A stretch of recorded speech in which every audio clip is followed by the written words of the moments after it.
watching Let's Chat. Only 5 days until Election Day 2020, and backed by popular demand, we have a couple of folks who are well respected and well known in political circles in and around Hamilton County. Marcia Yesick is here. Marcia owns and operates Yesick's Interior Design and is the current Hamilton County Republican Party Chair. Marcia, good morning. Stuart James, former Democratic Party Chair in Hamilton County. You've both been here a couple of times before.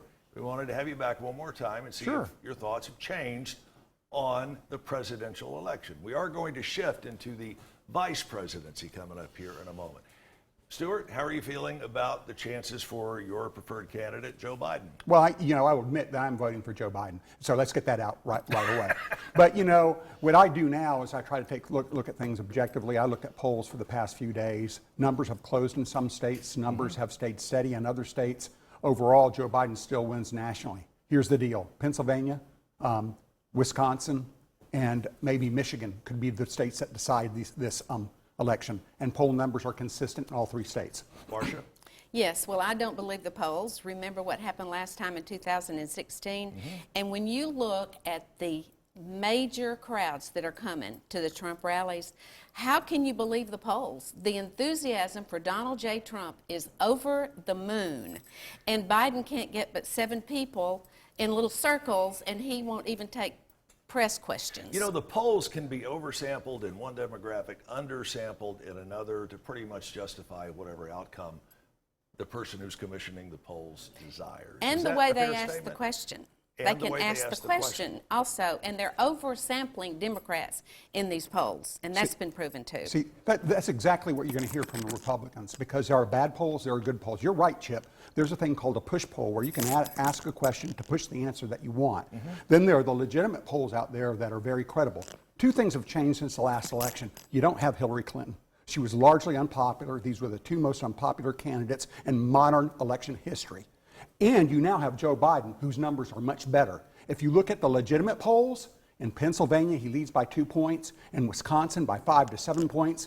And in Florida, for example, he leads by 2 points. That's that's just not by today's standard. That's consistent throughout the whole election process. No, he leads by 2 points in Florida. Trump does. That's not what the legitimate polls say, Chip. Well, that's what the polls are that I Ipso, for example. heard. It's a legitimate poll. There are 2 different kinds of polls you can do. You can do call-in polls, and you can do online polls. So Ipso is one of the legitimate polls out there that works very well. The other legitimate poll, the company that does really well in polling, Fox News.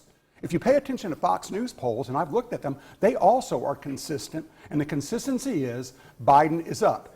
Now, I'll qualify that. On Election Day, things could change. Sure. That's right. All right, vice presidency. Yes. How much weight do you think the vice presidency carries in this particular election as compared into previous elections?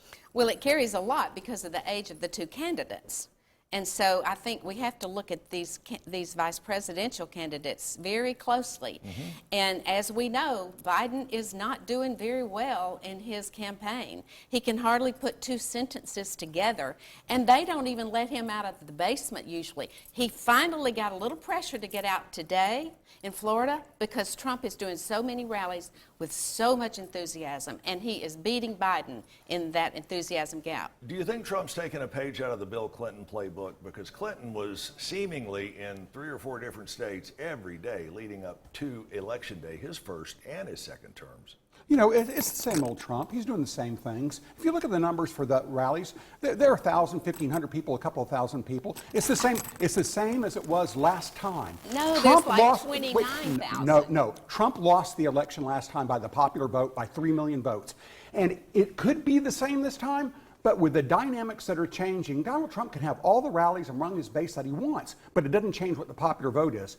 49%, over 49% of the people have voted. And black voter turnout is really significant in a lot of states, including down south in Georgia. Well, I'm glad you brought that up because Trump is leading now with the black vote. That's he is not right. probably going to be up to 20% with the black vote and also with the Hispanic vote. That's why he's going to Florida again. He has got that down. Now look at Herschel Walker, what he says. He is bringing in so many. Hold that thought about Herschel Walker just 1 second. We got to squeeze this quick break in. We're back with more after this.